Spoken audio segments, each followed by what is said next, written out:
Hello student, आज हम कक्षा 7 विज्ञान के चैप्टर 4 ऊष्मा को पढ़ेंगे। इसके बारे में समझेंगे, डिस्कस करेंगे। तो शुरू करते हैं।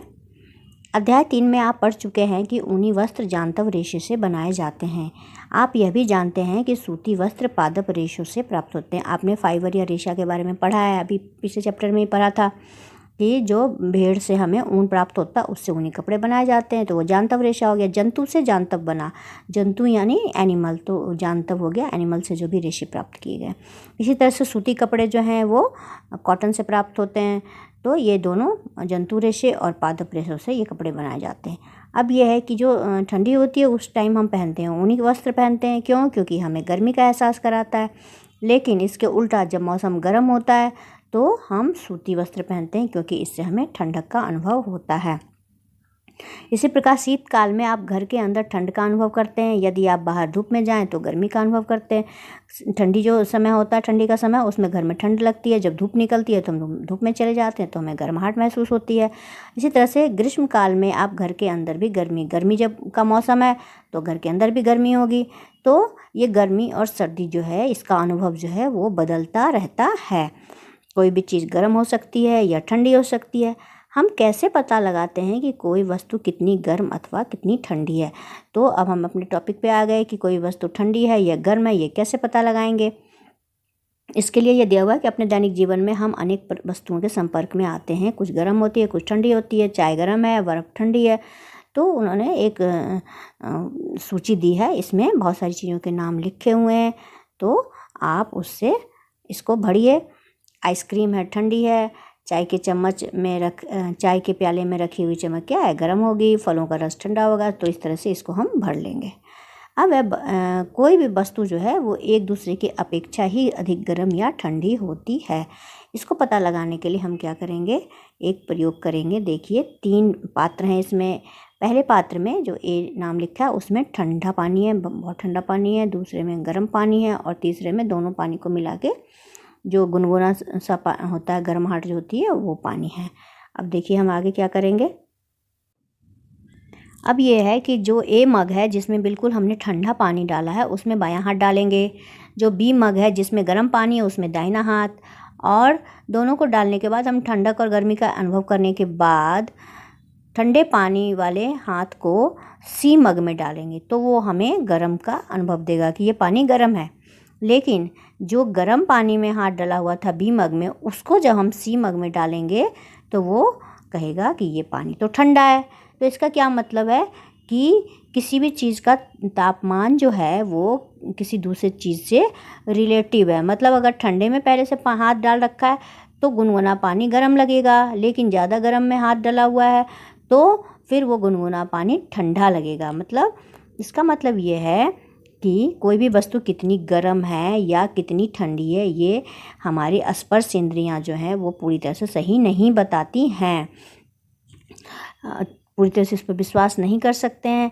तो हम यह कैसे ज्ञात करते हैं कि कोई वस्तु वास्तव में कितनी गर्म है? इसके लिए एक शब्द है ताप। किसी वस्तु की उष्णता की विश्वसनीयता माप उसके ताप से की जाती है, और ताप को मापने वाले युक्ति को थर्मामीटर या ताप मापी कहते हैं। तो कोई चीज़ कितनी गर्म है वो ताप बताएगी, और ताप को मापने के लिए एक डिवाइस है, एक युक्ति है, एक ताप मापी उसको कहते हैं। अब है आगे ताप मापन। हम ताप मापी से का उपयोग कैसे करेंगे? क्या आपने कभी तापमापी देखा है? देखा होगा, हर एक घर में थर्मामीटर तो होता ही है। जब किसी को बुखार लगता है तो हम थर्मामीटर का यूज़ करते हैं।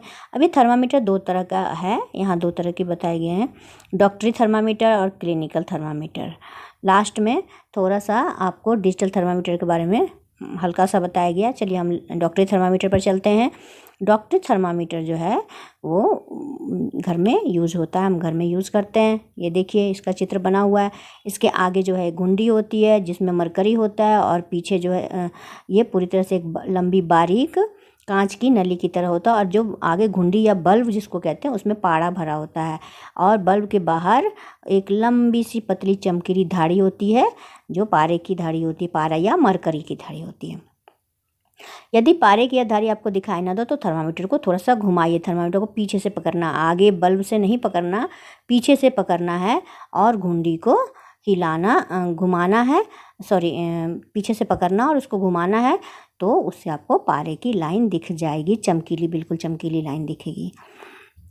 अब यह है कि ये जो थर्मामीटर है इस पर एक स्केल होता है जिसको सेल्सियस स्केल कहते हैं। चित्र देखिए, ये बड़े में अच्छी तरह से समझाया हुआ है सेल्सियस स्केल के बारे में। ये देखिए यहाँ सेल्सियस स्केल के बारे में समझाया हुआ है। तो 36 है और 37 है ये सेल्सियस थर्मामीटर। नीचे 98, 99, 100 ऐसे है। ये नीचे फ़ारेनहाइट का दिखा रखा है।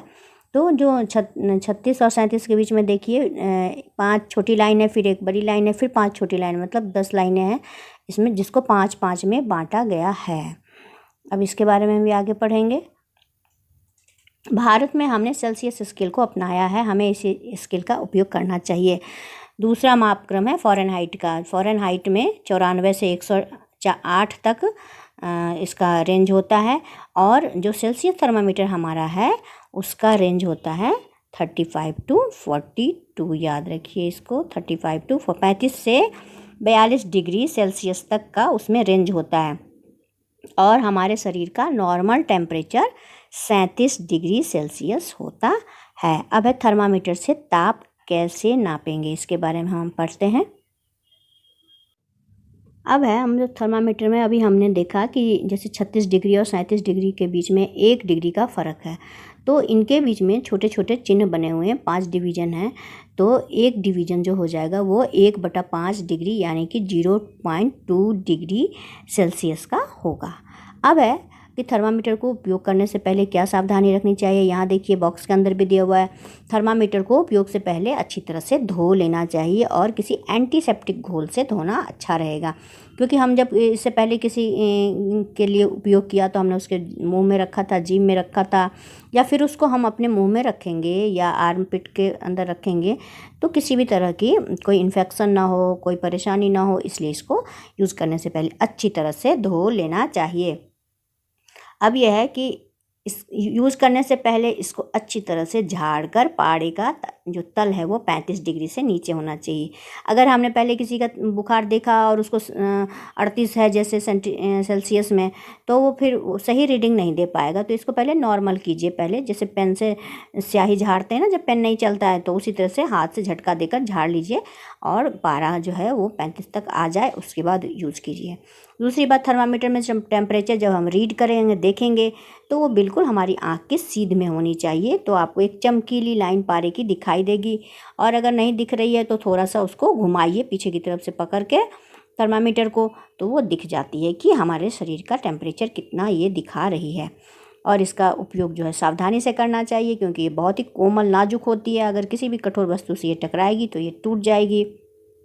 और आगे की तरफ से बल्ब से इसको नहीं पकड़ना, इसको पीछे की तरफ से फर्मली पकड़ना है। अब उपयोग करने से पहले वही बात यहाँ लिखी हुई है कि अच्छी तरह से धो लीजिए, इसे झटके दे करके इसका टेम्परेचर 35 तक लाइए। तो ये सारी बात लिखी हुई है। अब है इसके बाद थर्मामीटर के बल्ब को अपनी जीभ के नीचे रखिए। जब हमने नॉर्मल टेम्परेचर पे इसको 35 डिग्री पर ले आए हम, नॉर्मल नहीं, नॉर्मल तो 37 है, 35 पर लाना है हमको, तो उसके बाद जीभ में रखिए। बच्चों के केस में जीभ में ना रखिए, उन्हें जो हमारी काँख होती है उसमें लगाते हैं, उससे भी सही टेम्परेचर मिल जाता है। और जब लगा लिया उसके 1 मिनट के बाद हम देखेंगे तो थर्मामीटर को पकड़ेंगे, इसको घुमाएंगे, तो घुमाने के बाद एक चमकीली लाइन दिखाई देगी। वो जहाँ पर जाकर ख़त्म होगी वो हमारी रीडिंग है कि हमारा बुखार इतना है। जिस तरह से ये लड़की देख रही है इसी तरह से आपको भी रीड करना है। मानव शरीर का सामान्य ताप 37 डिग्री सेंटीग्रेड है। ये आप याद रखें कि हमारे शरीर का तापमान 37 डिग्री सेंटीग्रेड है। फ़ारेनहाइट में है 98.6 डिग्री फ़ारेनहाइट। फ़ारेनहाइट का भी इस्तेमाल कई जगह करते हैं, तो उसमें है 98.6 डिग्री फ़ारेनहाइट, और इसमें 97 डिग्री सेंटीग्रेड या सेल्सियस। अब थर्मामीटर, डॉक्टरी थर्मामीटर की सहायता से अपने कुछ मित्रों, हाँ एक चीज़ और है कि क्या जितने भी लोग हैं सबके शरीर का तापक्रम क्या 37 डिग्री सेल्सियस ही होना चाहिए? तो इसके लिए प्रयोग करेंगे कि अपने 10 जो बिल्कुल स्वस्थ हैं, जिनको कोई फीवर नहीं है, कुछ नहीं है, उनका तापक्रम नापिए थर्मामीटर लगाकर। तो क्या प्रत्येक विद्यार्थी के शरीर का तापक्रम इतना ही आएगा? नहीं, इसमें थोड़ा बहुत, किसी का 37 आ रहा है, किसी का 37.1 भी आ सकता है, किसी का थोड़ा 37 से 36 दशमलव कुछ भी ऐसे करके आ सकता है। तो वो नॉर्मल ही है, उसमें कोई दिक्कत की बात नहीं है। अब ये है कि क्या डॉक्टरी थर्मामीटर जो है उसको गर्म दूध का तापमान भी माप सकते हैं उससे? तो नहीं, ऐसा नहीं है। जो डॉक्टरी थर्मामीटर है उसका यूज जो है वो मानव शरीर के ताप को नापने के लिए ही किया जा सकता है। और दूसरी बात, इसको कभी भी धूप, आग के पास या गर्म पानी इत्यादि में ना रखें, इससे ये टूट सकता है। डॉक्टरी थर्मामीटर को केवल मानव शरीर का ताप मापने के लिए डिज़ाइन किया गया है और मानव शरीर का तापमान 35 डिग्री से कम और 42 से ज़्यादा नहीं हो सकता। इसीलिए इसका रेंज जो है वो 35 से 42 ही रखा गया है, 35 से 42 ही उस पर लिखा हुआ होता है। अब हम आगे बढ़ते हैं। प्रयोगशाला तापमापी जो क्लिनिकल थर्मामीटर है, जिसको हम घर में इस्तेमाल करते हैं, तो उसको प्रयोगशाला में इस्तेमाल नहीं करते हैं। उसके लिए एक अलग तरह का थर्मामीटर आता है, जिसको तो प्रयोगशाला तापमापी कहते हैं।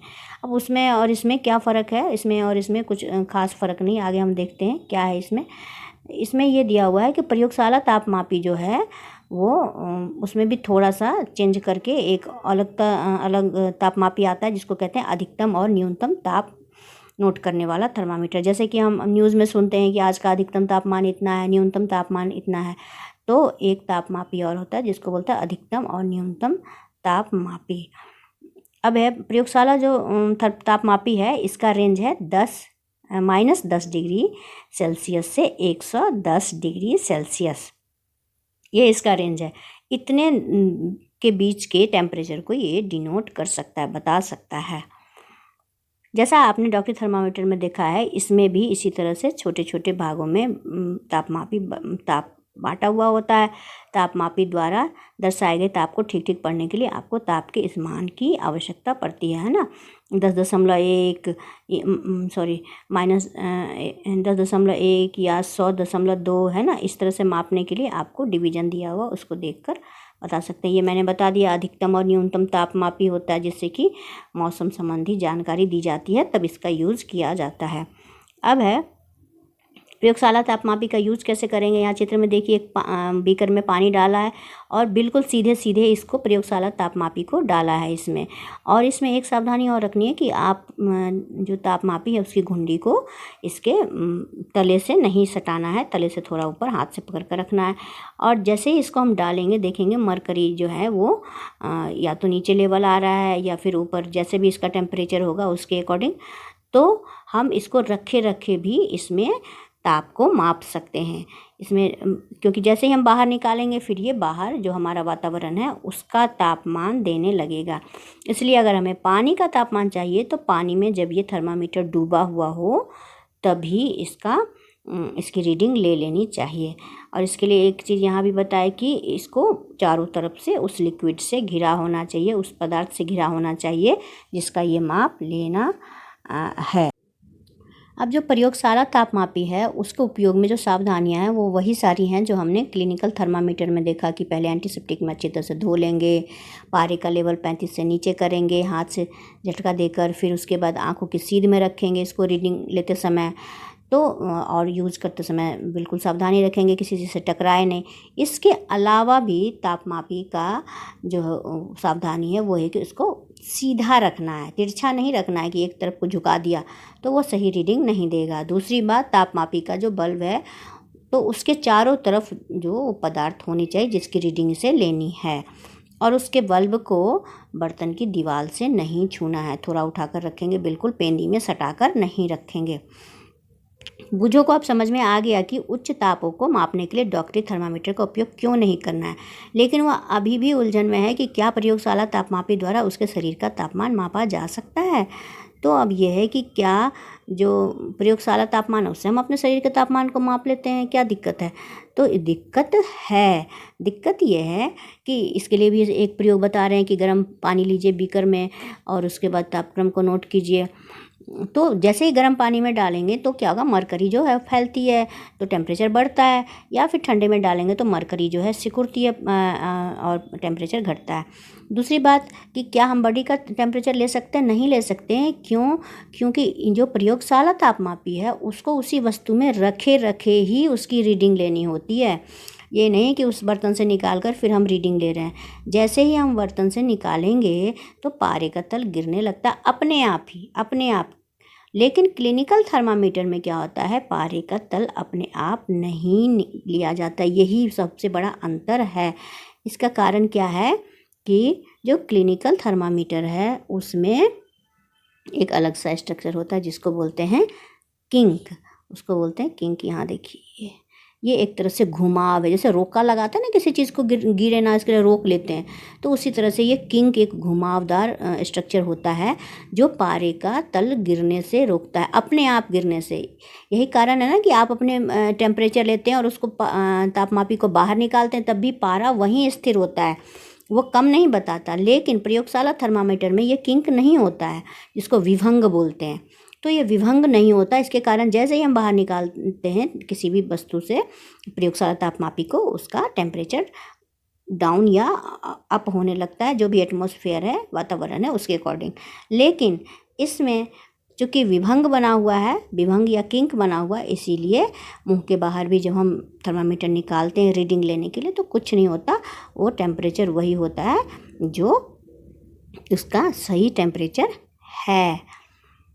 ये बहुत बड़ा अंतर है। यह विभंग का क्या लाभ है? क्वेश्चन देखिए, विभंग का क्या लाभ है? यह पारे के तल को अपने आप गिरने से रोकता है। ये क्वेश्चन बहुत बार आता है कि विभंग का क्या काम है? यह पारे के तल को अपने आप गिरने से रोकता है। अपने आप पारा जो है नीचे डाउन नहीं होगा। अब ये जब तापमापी का बल्ब किसी वस्तु के संपर्क में आता है तो पारे के तल में क्या परिवर्तन क्यों होता है? हाँ, ये बहुत इम्पॉर्टेंट क्वेश्चन है कि भाई इसका तल बदलता क्यों है, पारे के तल में परिवर्तन क्यों होता है? पारा, चूँकि ये जो पूरा जो तापमापी है असल में वो एक कॉन्सेप्ट पर काम करता है, जिसमें कहते हैं कि किसी भी द्रव को जो होता है वो गर्मी से फैलता है। तो जब बुखार होता है, शरीर में गर्माहट होती है, तो पारे का तल फैलने लगता है, ऊपर को जाता है, तो वो फिर वो रीड करता है कि आपके शरीर का तापमान ज़्यादा है। लेकिन जब ठंडा होता है तो मरकरी जो होता है, पारा जो होता है, उसका तल सिकुड़ता है, वो मरकरी सिकुड़ती है तो उसका तल नीचे जाता है, तो उसका टेम्परेचर कम दिखाते हैं। ये समझने की बात है। अब तापमापी में पारे के प्रयोग के विषय में अनेक चिंताएं हैं। पारा एक विषाक्त पदार्थ है, अतः यदि तापमापी टूट जाए तो इसका निपटान अत्यंत कठिन है। एक चीज़, पारा जो है, मरकरी या पारा जिसको कहते हैं, जो थर्मामीटर में मेन रोल है जिसका, वो असल में बहुत ही विषाक्त होता है। तो इसका यूज़ करने पर हमने देखा है कि जैसे ही थर्मामीटर टूटता है, ये पारा नीचे गिरता है, बिल्कुल चमकीला होता है और ये छोटी छोटी गोलियां सी बन जाती हैं। इसको उठाना भी मुश्किल होता है, जहाँ फेंका वहाँ भी इसकी विषाक्तता है, जाने अनजाने किसी ने छू लिया या मुंह में चला गया, तो बहुत सारी परेशानियाँ इससे जुड़ी हुई हैं। तो इसलिए अब एक नए तरह का थर्मामीटर बनाया गया जिसको अंकीय थर्मामीटर या डिजिटल थर्मामीटर कहते हैं, जिसमें पारे का कोई काम नहीं है। तो आजकल अब इसका यूज बहुत ही प्रचलित हो गया है। इस तरह से ये पार्ट हमने ख़त्म किया। आगे का जो पार्ट है वो हम पार्ट 2 में पढ़ेंगे।